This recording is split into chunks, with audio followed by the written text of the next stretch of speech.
विद्यार्थी मित्रांनो नमस्कार. मी बारसागडे सर तुमचे राज्यशास्त्राच्या ऑनलाईन क्लासमध्ये स्वागत करीत आहे.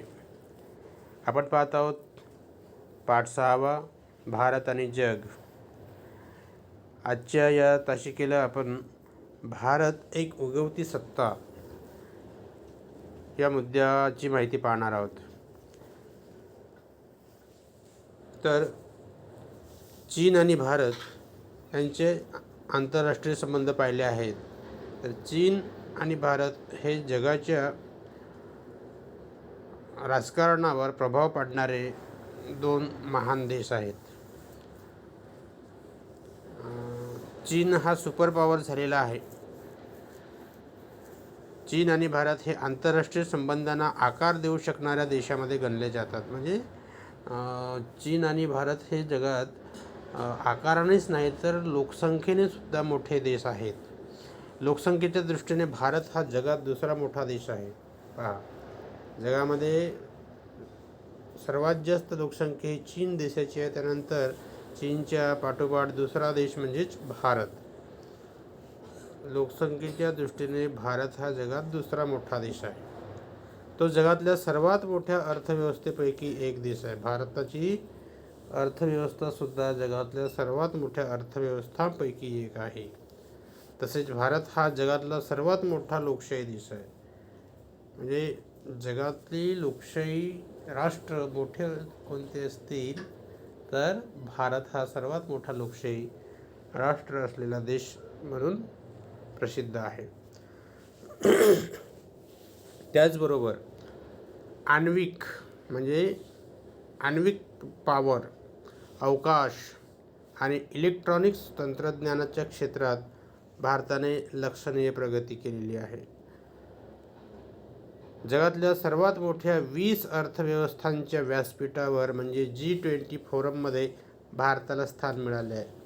म्हणजे G20 फोरममध्ये म्हणजे जगातल्या असे जे मोठे अर्थव्यवस्था, ज्यांची सुदृढ अर्थव्यवस्था, मजबूत अर्थव्यवस्था अशा निवडलेल्या 20 देशांच्या यादीमध्ये भारताला स्थान मिळालेलं आहे. त्याला G20 असे म्हणतात. सर्वाधिक दराने वृद्धिंगत होणाऱ्या जगातील 4 अर्थव्यवस्थांमध्ये ब्राझील, रशिया, भारत आणि चीन याचे जर शॉर्ट फॉर्म घेतले इंग्लिश नावाचे तर BRIC. बी म्हणजे ब्राझील, आर म्हणजे रशिया, आय म्हणजे इंडिया आणि सी म्हणजे चायना. तर अशा ह्या ज्या 4 देशांच्या ज्या अर्थव्यवस्था आहेत ह्या जगात मोठ्या झपाट्याने वाढत आहेत. त्यानंतर या ब्रिक्स या गटामध्ये 2010 साली दक्षिण आफ्रिकेचा समावेश झाला. त्यामुळे या गटाला BRICS म्हणजे ब्रिक्स असे म्हटले जाते. 1990च्या दशकाच्या अखेरीस म्हणजे 97-98 किंवा 2000च्या जवळपास रशियाचे परराष्ट्रमंत्री येवगेनी प्रिमाकोव यांनी रशिया, चीन, भारत अशी त्रिपक्षीय शिखर परिषदेची कल्पना मांडली. म्हणजे आशिया खंडातील सर्वात मोठे देश म्हणजे चीन, भारत आणि काही भाग रशियाचा आहे. तर अशी त्रिपक्षीय शिखर परिषदेची कल्पना मांडली, जी एक प्रकारे भारत ही उगवती प्रादेशिक सत्ता आहे याला दिलेली मान्यता होती.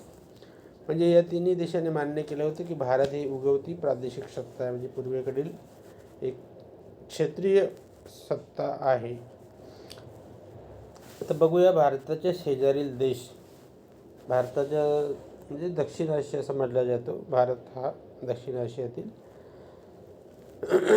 तर दक्षिण आशियातील सर्वात मोठा देश म्हणजे भारत आहे. दक्षिण आशियातील सगळ्या देशांच्या सीमा भारताला लागून आहेत. म्यानमार, चीन, श्रीलंका, पाकिस्तान, बांगलादेश, थायलंड, इंडोनेशिया हे सगळे भारताचे शेजारी देश आहेत. याशिवाय हिंदी महासागर क्षेत्रातील देश जे पूर्व आफ्रिका, पर्शियन आखात ते मलेशिया, व्हिएतनामपर्यंत पसरलेले आहेत. हिंदी महासागरावर अवलंबून असलेला मध्य आशियाई प्रदेश हा भारताचा विस्तारित शेजार आहे.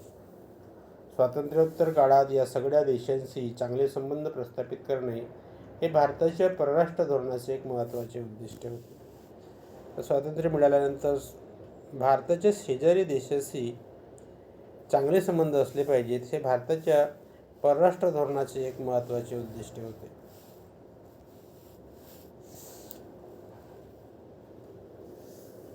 प्रधानमंत्री जवाहरलाल नेहरू यांनी आशियाई आणि आफ्रिकी प्रादेशिक वादाची संकल्पना मांडली आणि सर्व नवस्वतंत्र देशांची एकजूट करण्याचा प्रयत्न केला. म्हणजे भारताच्या सोबत किंवा भारताला स्वातंत्र्य मिळाल्यानंतर आशिया खंडातील किंवा आफ्रिका खंडातील जे राष्ट्र स्वतंत्र झाले त्या अशा नवीन स्वतंत्र झालेल्या देशांना एकजूट करण्याचा प्रयत्न पंडित जवाहरलाल नेहरू यांनी केला होता. त्याचेच परिणती 1947ची आशियाई परिषद. 1947ची आशियाई परिषद ही पंतप्रधान नेहरूंच्या पुढाकाराने झाली आणि 1955मध्ये इंडोनेशियातील बाडुंग येथील शिखर परिषद झाली. मात्र शीतयुद्धाच्या प्रसारामुळे ही कल्पना मूळ धरू शकली नाही. 1945 ते 1990च्या दरम्यान हा जो काळ होता हा शीतयुद्धाचा काळ होता. त्याच्यामुळे हे बाडुंग शिखर परिषद पाहिजे त्या प्रमाणात यशस्वी होऊ शकली नाही. 1947मध्ये भारताची फाळणी झाली आणि भारताचे पाकिस्तान, पूर्व आणि पश्चिम पाकिस्तानचे 2 भूभाग होते. पूर्व पाकिस्तान म्हणजे आताचा बांगलादेश आणि पश्चिम पाकिस्तान म्हणजे सध्याचा पाकिस्तान असे आणि भारत असे ह्या संपूर्ण प्रदेशाचे 3 भूखंड तयार झाले होते. स्वातंत्र्याच्या काळापासूनच भारत आणि पाकिस्तान यांचे तणावाचे संबंध होते. 1947ला भारत देश स्वतंत्र झाला तेव्हापासूनच भारत आणि पाकिस्तान यांचे संबंध हे तणावाचे राहिलेले आहेत. त्यात मुख्य प्रश्न हा काश्मीरचा होता. म्हणजे भारत आणि पाकिस्तान यांच्यामध्ये तणाव वाढलं त्याला कारण काश्मीर हे राज्य होते. त्या दोन्ही राष्ट्रादरम्यान काश्मीरच्या प्रश्नावरून 47-48मध्ये युद्ध झाले. सुरुवातीला भारत आणि पाकिस्तान यांच्यामध्ये काश्मीरच्याच प्रश्नावरून 1947-48मध्ये युद्ध झालं. त्यानंतर काश्मीरची विभागणी झाली व पुढे 1965मध्ये पुन्हा काश्मीर प्रश्नावरून युद्ध झाले. तर पुन्हा 1965मध्ये काश्मीर प्रश्नावरून युद्ध झाले होते. 1971च्या भारत पाकिस्तान युद्धानंतर बांगलादेशाची निर्मिती झाली आणि त्याच्यानंतर मग 1971मध्ये पुन्हा भारत पाकिस्तान युद्ध झालं. याच्यामध्ये भारताने बांगलादेशाची निर्मिती करण्यात सर्वात महत्त्वाची भूमिका पार पाडली आहे. काश्मीरबाबतच्या वादाचे स्वरूप हे सुरुवातीला सीमावादाचे होते.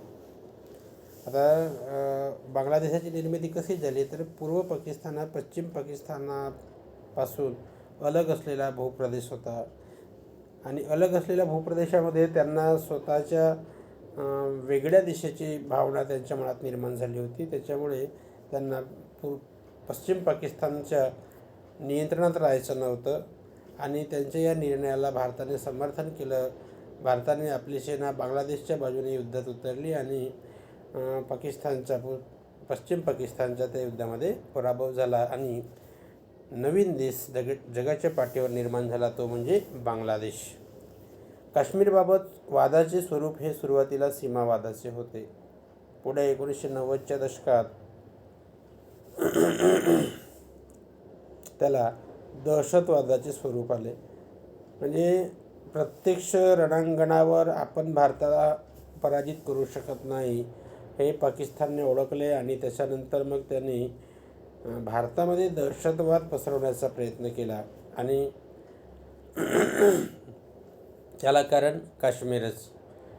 म्हणजे आपण प्रत्यक्ष मैदानावर भारताला पराजित करू शकत नाही आणि काश्मीर आपल्या ताब्यात घेऊ शकत नाही. तर काश्मीरमध्ये अशांतता अस्थिरता पसरवायची, भारताच्या मनात तेथील लोकांच्या मनात विष कालवायचे अशा प्रकारचा प्रयत्न त्यांनी केला आणि त्याला समर्थन म्हणजे दहशतवादाच्या माध्यमातून हे काम पाकिस्तान करत होतं.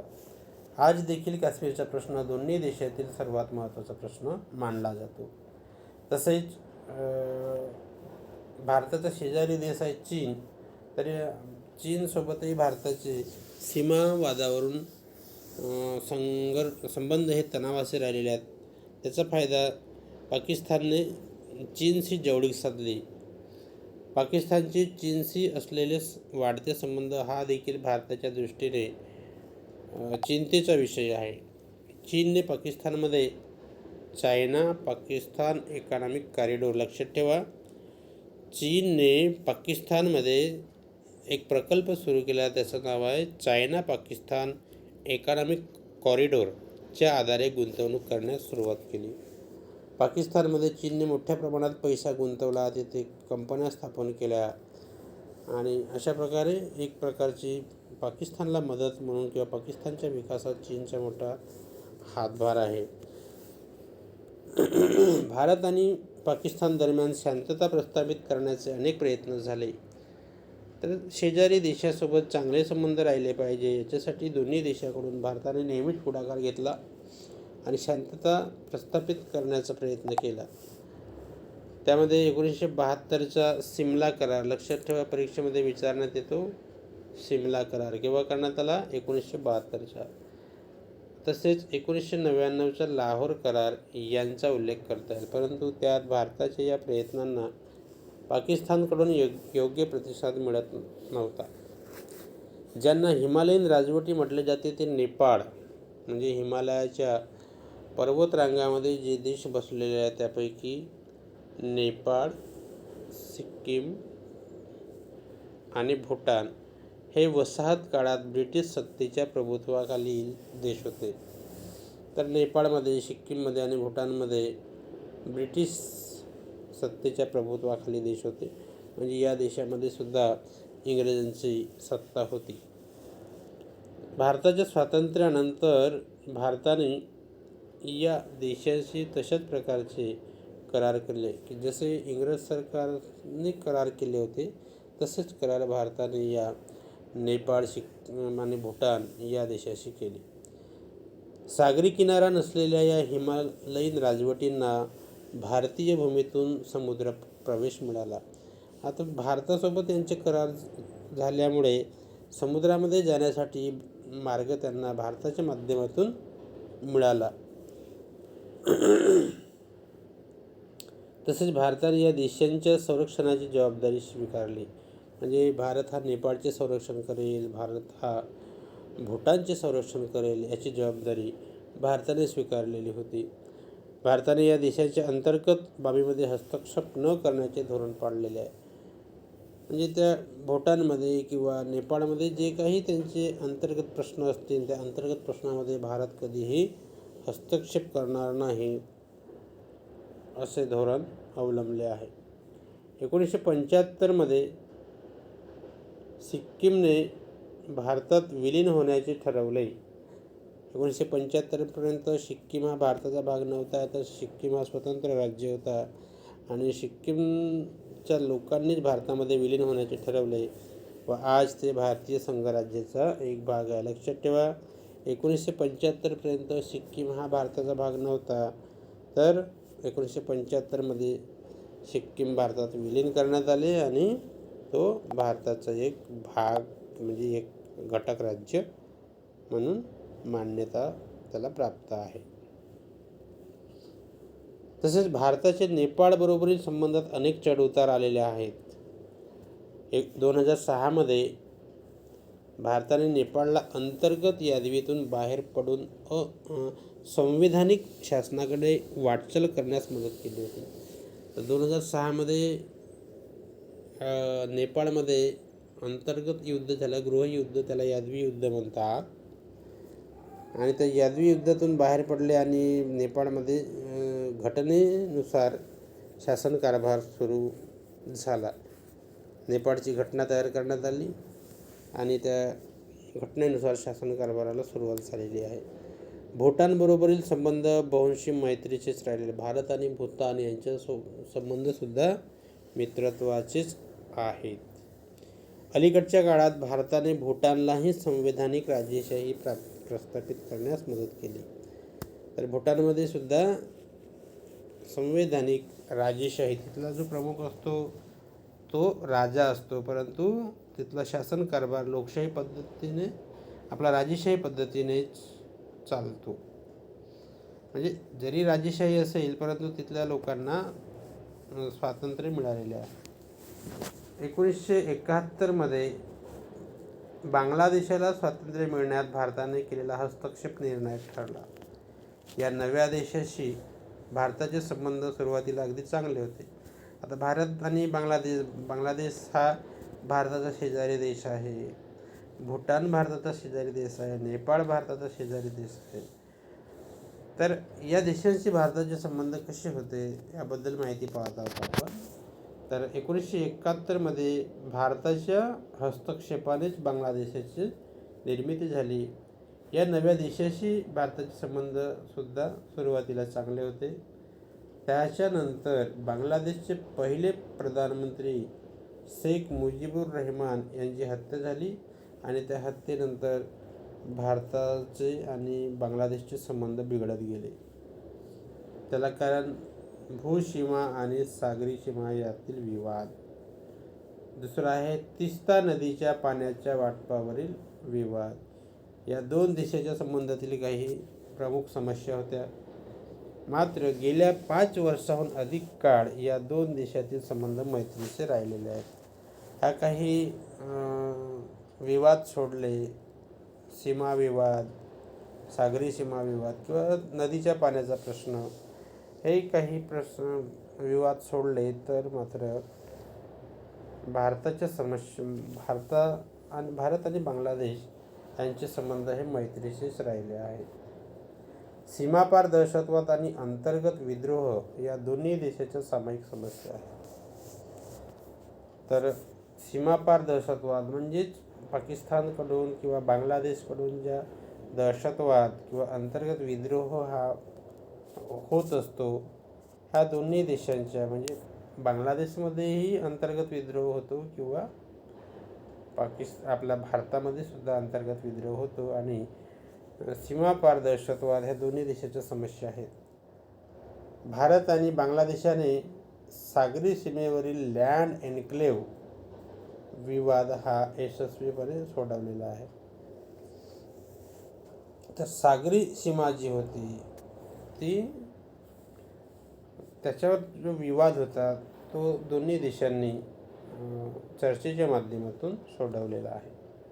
ब्रह्मदेश म्हणजेच आताचा म्यानमार आणि सिलोन म्हणजे आताचा श्रीलंका हे ब्रिटिश भारताचा भाग होते. म्हणजे ब्रिटिशांची सत्ता जेव्हा होती तेव्हा एक प्रकारचा ब्रिटिश भारताचाच भाग होता. म्हणजे श्रीलंका म्हणजे सिलोन आणि म्यानमार किंवा ब्रह्मदेश हा भारताला लागून असल्यामुळे त्याच्यामध्ये इंग्रजांचे राज्य होते. जेव्हा इंग्रजांची राजवट होती तेव्हा ते सर्व एकत्र होते. स्वातंत्र्यानंतर भारताने या दोन्ही देशांशी चांगले संबंध प्रस्थापित केले. पाकिस्तान आणि इंडोनेशिया यांच्या बरोबरीने हे दोन्ही देश 1955च्या बांडुंग परिषदेचे सहनिमंत्रक होते.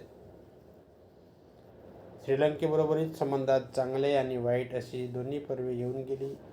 श्रीलंकेबरोबरील सागरी सीमा म्हणजे भारताचे आणि श्रीलंकेचे संबंधसुद्धा कधी चांगले तर कधी वाईट असे असल्याचे आपल्याला दिसून येते. श्रीलंकेबरोबरील सागरी सीमा ही विवादास्पद होती. म्हणजे भारत आणि श्रीलंका यांच्यामधील जी सागरी सीमा जी होती ती सुद्धा विवादास्पद होती आणि त्या अनुषंगाने दोन्ही देशातील मच्छीमार नकळतपणे एकमेकांच्या सागरी सीमा ओलांडून दुसरीकडे गेल्यामुळे पकडले जाण्याची समस्या होती. समुद्र सीमा ही नकळतपणे माणूस ओलांडतो. जसं समुद्रामध्ये मच्छीमार असतात, ते मासे मारायला जातात आणि त्याच्यामध्ये त्यांना भान राहत नाही, ते दुसऱ्या देशाच्या सीमेमध्ये चालले जातात आणि त्याच्यामुळे ते पकडले जातात. यामुळे सुद्धा कधीकधी संबंध हे ताणले जातात.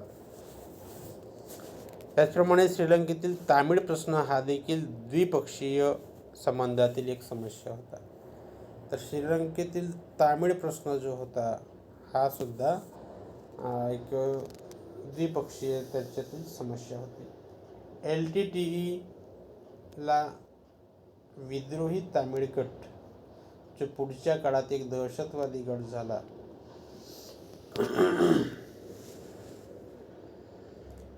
तर LTTE म्हणजे एक प्रकारचे ते तामिळमधील ते विद्रोही होते जे श्रीलंकेमध्ये जाऊन बसले होते. जे पुढच्या काळात एक दहशतवादी गट झाला. LTTEला पाठिंबा दिल्याचा आरोप श्रीलंकेने भारतावर केला होता. म्हणजे भारताच्या तामिळनाडूमधील काही लोक म्हणजे बऱ्याच वर्षापासून श्रीलंकेमध्ये जाऊन तिथलेच नागरिक झाले होते, परंतु श्रीलंका सरकारने त्यांना नागरिकत्व दिलं नव्हतं. ते आपल्या हक्कासाठी श्रीलंका सरकारसोबत भांडत होते आणि श्रीलंकेने म्हणजे भारताने त्यांना थोडा पाठिंबा दिला होता, परंतु श्रीलंकेने मग त्याचा आरोप भारतावर केला. तेव्हा 1987मध्ये श्रीलंकेचे तत्कालीन राष्ट्राध्यक्ष जे होते त्यांचे नाव जयवर्धने यांनी भारताला विनंती केली आणि श्रीलंकेमध्ये जो असंतोष निर्माण झालेला आहे तो असंतोष किंवा तो विद्रोह थांबविण्याकरता श्रीलंकेने भारताला विनंती केली आणि त्या विनंतीला मान देऊन भारताने श्रीलंकेमध्ये शांतीसेना पाठवली होती. आणि ही शांतीसेना पाठवल्यामुळे मग तिथले बंड हे चिरडण्यात आले.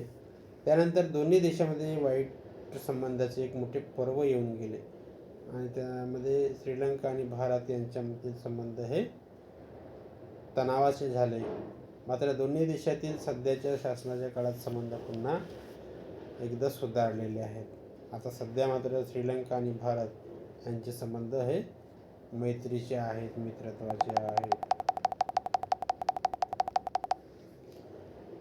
1962च्या लष्करी उठावानंतर म्यानमारमध्ये सुद्धा 1962मध्ये लष्करी उठाव झाला.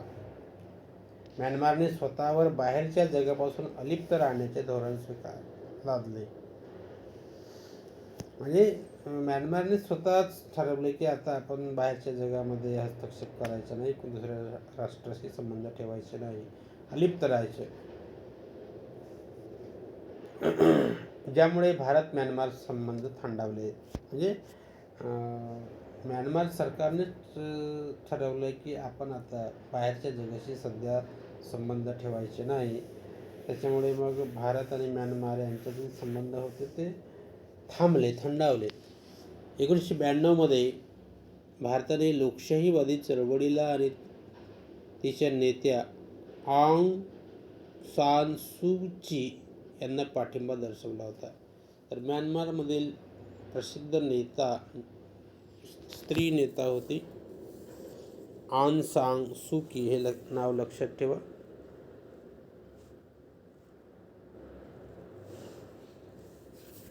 यांना पाठिंबा दर्शवला होता. मात्र त्यानंतर लगेचच भारताने म्यानमारमधील लष्करी राजवटीशी संबंध सुधारले. ईशान्य भारतातील अनेक विद्रोही गट आणि त्यांचे म्यानमारमध्ये दडलेले नेते यांच्या विरोधातील भारताच्या कारवाईला यश येण्यात म्यानमारच्या लष्करी राजवटीने दिलेला पाठिंबा अतिशय महत्त्वाचा होता. तर भारताच्या कारवाईला यश जे आले ते म्यानमारमध्ये जी लष्करी राजवट होती त्या राजवटीने भारताला सपोर्ट केला होता. त्याच्यामुळे भारताच्या कारवाईला यश आलं. पश्चिमी आशियाई क्षेत्र भारतासाठी नेहमीच महत्त्वाचे राहिले आहेत. आर्थिक विकासाचे इंजिन असलेले खनिज तेल याच क्षेत्रातील देशामध्ये दिसून येते. अर्थात पश्चिम आशियातील देशांशी चांगले संबंध ठेवण्यासाठी भारतास इतरही अनेक कारणे आहेत. इराण हा एक पारंपरिक मित्र आहे. म्हणजे पश्चिम आशियाकडे आता आपण बघूया आतापर्यंत आपले श्रीलंकासोबत, म्यानमारसोबत, पाकिस्तान, चीन, भूटान, नेपाळ हे भारताचे शेजारी देशांचे संबंध पाहिले.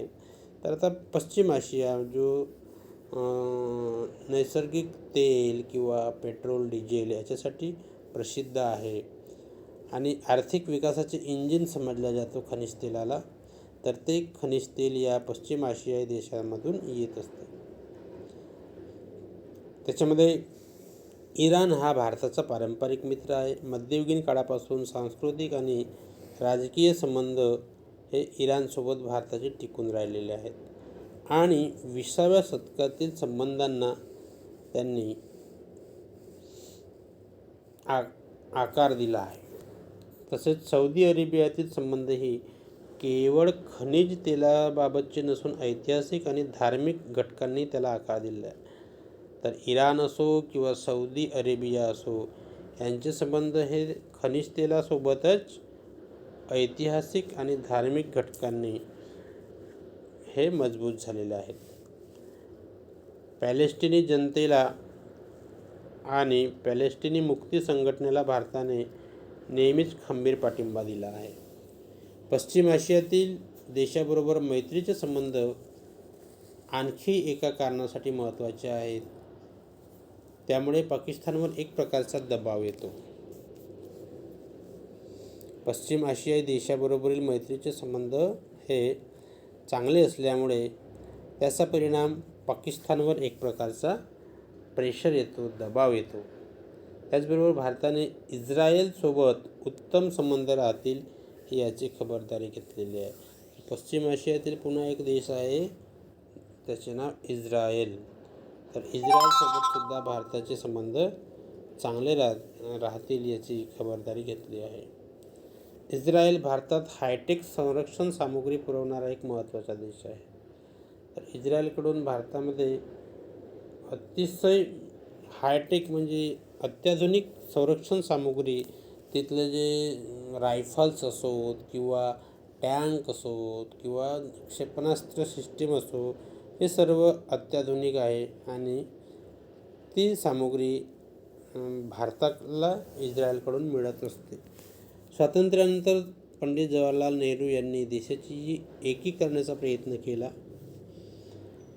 इंडोनेशिया हा या प्रयत्नातील भारताचा एक महत्त्वाचा भागीदार देश होता. परंतु 1960च्या दशकात इंडोनेशियाबरोबरील संबंध हळूहळू थंडावले. तर भारताचे इंडोनेशियासोबत संबंध याच्यामध्ये इंडोनेशियासोबत भारताचे संबंध कसे होते याबद्दलही माहिती दिलेली आहे. शीतयुद्धाच्या काळात आशियातील बहुतेक देशांशी भारताचे संबंध नाममात्र होते, कारण ते देश शीतयुद्धामुळे झालेल्या गटबाजीमध्ये भारताच्या विरुद्ध बाजूला होते. तर भारत हा गटबाजीमध्ये नव्हताच, परंतु काही देश जे होते ते गटबाजीमध्ये होते. जसे रशियाचा गट आणि अमेरिकेचा गट. अमेरिकेने काही देशांना आपल्या गटात, तर सोव्हिएत युनियनने काही देशांना आपल्या गटात ओढले होते. पण भारत हा कोणत्याच गटात नव्हता, त्याच्यामुळे हे सर्व देश भारताच्या विरुद्ध बाजूला होते. व्हिएतनाम हा त्याला एक अपवाद होता.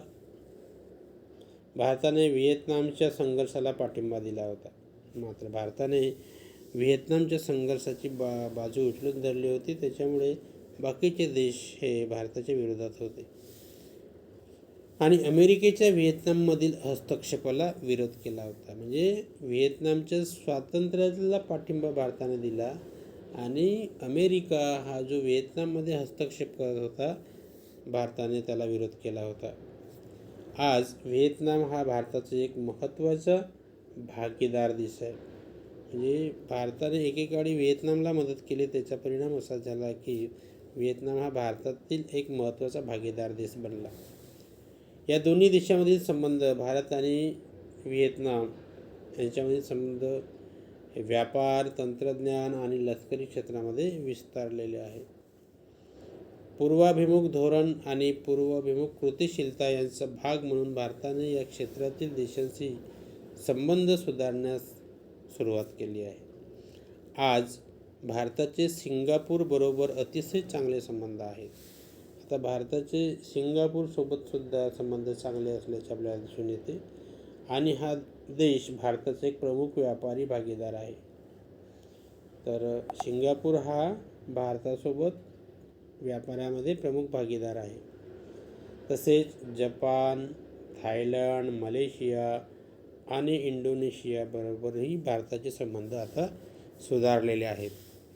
व्यापारी मार्गाची सुरक्षा, चाचेगिरी विरुद्ध कारवाया, समुद्रामध्ये चाचेगिरी केली जाते त्याच्याबरोबर विरोधी कारवाया, व्यापारी मार्गाची सुरक्षा, सागरी संसाधनाची सुरक्षा हे भारताच्या या देशांबरोबरील सहकार्याचे महत्त्वाचे मुद्दे आहेत. तर अशा प्रकारे भारताचे शेजारी देशांसोबत महत्त्वाचे संबंध किंवा सहकार्याचे संबंध कसे होते हे आपण पाहिलेले आहे. त्याच्यानंतर शीतयुद्ध काळातील प्रसंग पाहूया. शीतयुद्ध संपल्यानंतर म्हणजे शीतयुद्ध झाल्यानंतर आग्नेय आशिया, आतापर्यंत आपण पाहिलं पश्चिम आशिया, त्याच्यानंतर आग्नेय आशिया यामध्ये आंतरराष्ट्रीय संबंधांनी वेगळेच वळण घेतले. आसियानचे सदस्यत्व 5 वरून 10 पोचले. आधी 5च आसियानचे सदस्य देश होते, तर ते सदस्यत्व आता 10 राष्ट्राचे झाले आणि तो गट या क्षेत्रातील एक बलशाली गट बनला. आसियानने महत्त्वाच्या देशांशी आर्थिक भागीदारी प्रस्थापित करण्यास सुरुवात केली. त्याचा भारतालाही फायदा झाला. भारताचा आसियानबरोबर मुक्त व्यापाराचा करार आहे. म्हणजे आसियान संघटनेचे जेवढे काही राष्ट्र आहेत, 10 राष्ट्र, त्या सर्व 10 राष्ट्रासोबत भारताने मुक्त व्यापाराचा करार केला. त्या राष्ट्रासोबत भारताचा व्यापार मुक्त असतो, म्हणजे मोकळा व्यापार. तसेच आसियान पुरस्कृत क्षेत्रीय सुरक्षा संघटना आसियान रिजनल फोरमचाही एक सदस्य आहे. भारत हा आसियानबरोबर मुक्त करार करतो. तसेच आसियान पुरस्कृत क्षेत्रीय सुरक्षा संघटना आसियान रिजनल फोरमचाही एक सदस्य आहे. सार्क संघटना, शांघाय सहकार्य संघटना यासारख्या अनेक क्षेत्रीय संघटनांमध्ये भारत एक कृतिशील सदस्य आहे. जेवढ्या काही क्षेत्रीय संघटना आहेत, जसे सार्क संघटना, आसियान संघटना, युरोपीय संघटना, शांघाय सहकार्य संघटना यासारख्या अनेक क्षेत्रीय संघटनांमध्ये भारत काम करतो. भारताने स्वतः बिमस्टेक, मेंगॉंग गंगा सहकार्य यासारख्या अनेक गटांना चालना दिली. तर अनेक गट निर्माण झाले पाहिजेत, सहकार्य संघटना निर्माण झाल्या पाहिजेत, प्रादेशिक संघटना निर्माण झाल्या पाहिजे, याबद्दल भारताने विशेष लक्ष दिलेले आहे. तर आजच्या भागामध्ये आपण भारत एक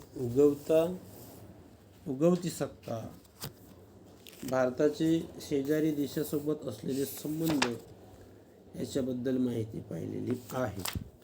याबरोबरच आजचा ऑनलाईन क्लास इथेच संपतो. याच्यानंतर आपण आफ्रिकेसोबत भारताचे संबंध पाहणार आहोत. तोपर्यंत नमस्कार.